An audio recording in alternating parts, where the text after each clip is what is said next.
Hi everyone, welcome to TwoTwins in EVE, your weekly update for EVE Online stuff. I am your host, The Lone Wolf. The Alliance tournament rules have been published. Teams will be able to field up to 12 ships, up from 10. The match times have been reduced from 15 to 10 minutes. The referees will be able to call a match null and void in case one of the teams is throwing the match away. And some ships have gone down in point costs. I'm really looking forward to this year's tournament. I think these rules should help the tournament become even more interesting than last time, because well, we all know what happened last time, I guess. A devblog was released on the improvements for the inventory. It's going to change to a single window with a tree view and a lot more functionality. It looks awesome in my opinion, and it's looking like Inferno will herald a lot of improvements for the UI. The last devblog that was released so far this week is about the changes to the toolkit for exported data. It's very technical and way over my head, but very important for third-party developers.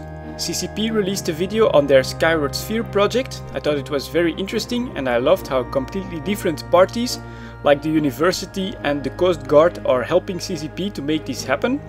Now, the event has already happened or is happening, I'm not really sure, I was at work.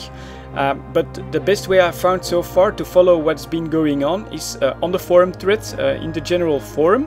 It's also where I got the picture in the background. As far as I can tell, the balloon went up pretty much the way it was planned to go, but CCP lost a pot around halfway to where it's supposed to climb. So it's not really sure, you know, it's more like what the impression that people got in the forum thread. So right now we'll have to wait for the final results. We'll have to wait for CCP to actually release the footage from the different cameras that were mounted on the balloon and on the sphere, and then we'll know. Maybe we've all been potted, maybe we've been to outer space, I'm not sure, but anyway, I think it's great to see CCP do a project like this. I think a lot of people watching the stream and on the forums have been having quite a lot of fun. Let's just wait for the results, and way to go CCP.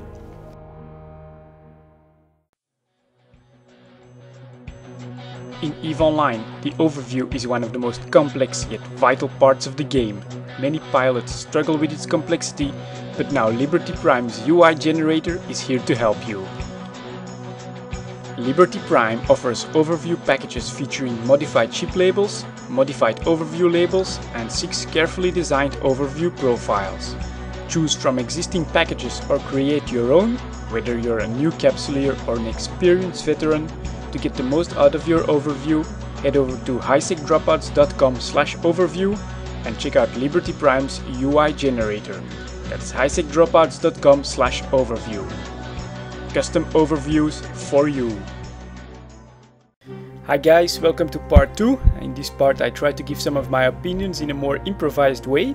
And the first topic I thought I'd cover is Inferno expectations. I've seen a few threads on the forums. Ask CCP for a list of all the features about Inferno and is this all we can expect for Inferno. Now we already know quite a lot. The new missile effects, the new stealth bomber redesign, the new kill reports, the new war deck mechanics, changes to faction warfare, and a boatload of UI improvements. But I can understand people's feeling that is this all Inferno is about? Inferno, and it was all going to be about war. It feels a bit like at the moment there is no real team, there is no real backbone for the Inferno expansion, and I guess that's where this expectation from players comes. Is there anything else that CCP has yet to announce about this expansion? I love the story, so myself am asking myself the question, are there going to be any live events? Is there anything that role players can be looking forward to? I'm not sure, we'll have to wait and see. On the other hand, with all the improvements and the features that have already been announced, I'm already looking forward to Inferno, so I'm cool with even if this is the expansion, and that's what CCP is going to bring us in a few weeks. We'll have to wait and see. I'd say just a lot of people have expectations. I can understand where this is coming from, but keep in mind all the improvements that have already been announced. I can imagine that was quite a lot of work for CCP. The second topic, I thought I'd quickly give you guys a warning for the next few weeks. As most of you know, Diablo 3 is going to be released next week, and well, I've been looking forward to that so much.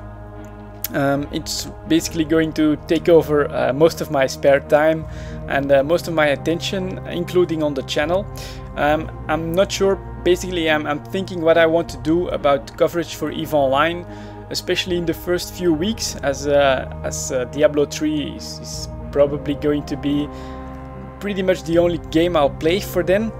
I want to make at least one video a week. I'm just not sure in what form, what kind of content I'll be able to bring. I'm still debating it. I'm hoping I can bring you guys a bit more information on that on Saturday during an EVE talk, but this way at least you guys are warned that in the next few weeks expect a lot of Diablo 3, and the EVE Online content might suffer a bit from it. Anyways, that's it for this week. I'll see you all next time.